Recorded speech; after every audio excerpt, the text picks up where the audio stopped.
I'm LaDonna Lockard, and this is Max Convos.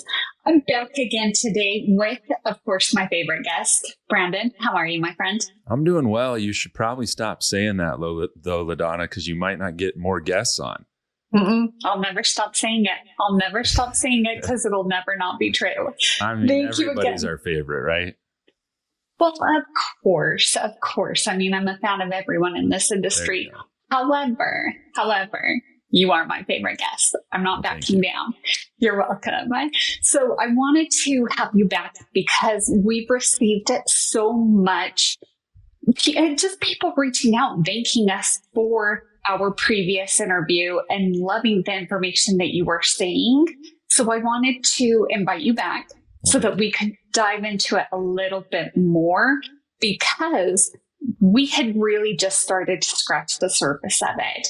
So let's jump back in. If you haven't watched it already, go back, watch our previous interview to really pick up where we're picking up from today.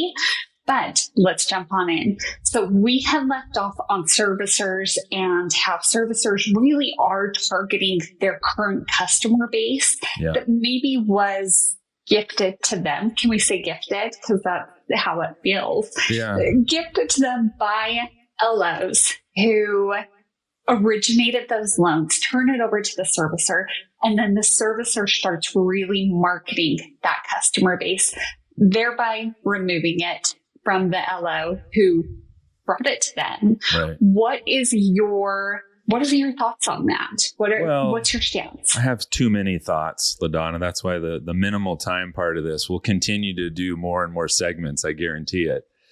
Is we were talking about opportunities in the current market, because as loan officers, that's what we want to talk about every day, is where can I find more opportunities to grow my business? And you're absolutely right. Servicers, or MSRs, mortgage servicing rights, whatever you want to call them, are heavily valued based on their ability to retain and recapture business, especially in this market. And we threw some numbers out in our last conversation. And in fact, since then, Rocket Mortgage came out, because they were in the news this week because they purchased the rights to service a REIT, a big investment fund. And they published that their recapture rate is now up above 85%. So 85% of all the loans that they have on their books, they are recapturing if that client pays off their mortgage or refinances it. So all that to say, as a loan officer, where can we find opportunity? And I'm going to bring up a quote from one of my favorites. He's not my favorite because I was a fan of his team. He's my favorite because of what he accomplished in his role as the head coach of the Alabama football team, Nick Saban. And a guy that wrote a book about him, Andy Andrews, interviewed him and asked him what his secret, or at least one of his secret keys to his success was.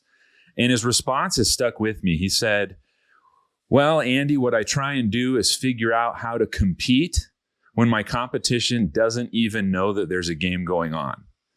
And that's pretty deep. There's a lot to that statement, right? And what I take that to mean as a loan officer is, while everybody is out there in the market right now talking about interest rates being lower because the Fed cut the Fed funds rate, which in reality isn't completely accurate, that's the game that they're engaged in, right? Rates are lower today because of the Fed funds rate being slashed. You should look at doing a rate term refinance and maybe save a couple $100 on your monthly payment. And that's an opportunity, but everybody is competing in that space. Preying on what Nick Saban said, let's find a way to compete in a space where there isn't a game going on or there's less competition. You've probably heard the term, LaDonna, there's riches in the niches, right?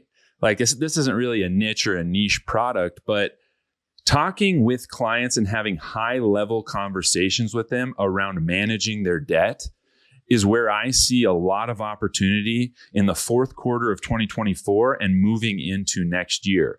Now, a couple of quick numbers for you before we run out of time.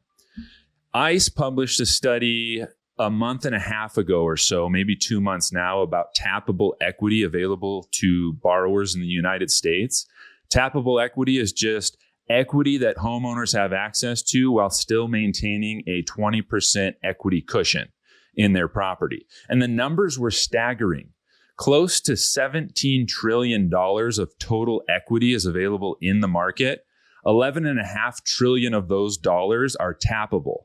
What does that really translate to? Well, that translates to 3 out of every 5 homeowners in the United States of America right now have access to at least $100,000 in tappable equity. Now, to bring this full circle, okay? Do we have time to go full circle? No, of course. Okay. Take it to the max for me. Full circle is, where is the opportunity in this? Well, while everybody else is calling borrowers, servicers in call centers, loan officers in call centers are just dialing for dollars and calling borrowers and trying to get them locked in on a rate term refinance. That's a solution. It's not what I would say is the best solution for borrowers in the current economic climate that we find ourselves in, where food prices have increased, gas prices have increased, credit card interest rates are up. Borrowers hold more debt on revolving lines of credit today than ever in the history of the country. Borrowers need help, and we have tools available to help them. I was talking to my brother yesterday, and he works at an investment advisory firm, and somehow their mission statement came up, and he shared it with me, and I'll read it to you. This is what it says. Their mission statement is to create, build, and manage wealth so their clients are free to pursue life's most important endeavors. And I thought that was cool. I thought, that's great for an investment advisory firm, but how about as a loan officer? I can actually accomplish the exact same thing.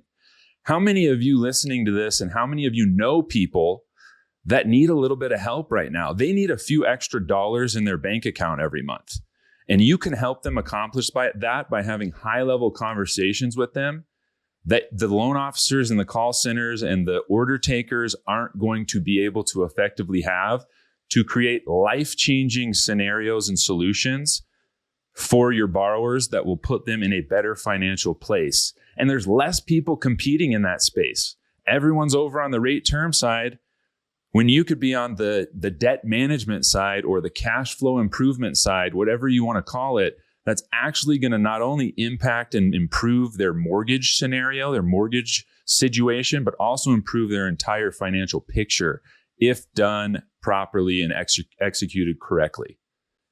What a beautiful perspective, and a great reminder of this really is why so many of us want to work within the mortgage and real estate space, because you get to have these generational effects, if poised correctly, to change people's lives and to change future generations' lives. Sure.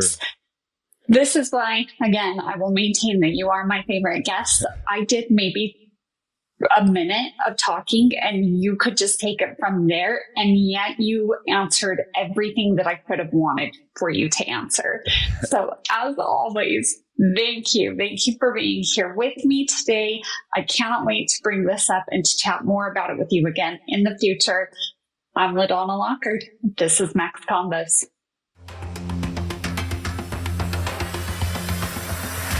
For more on these and all of today's top stories, go to nationalmortgageprofessional.com.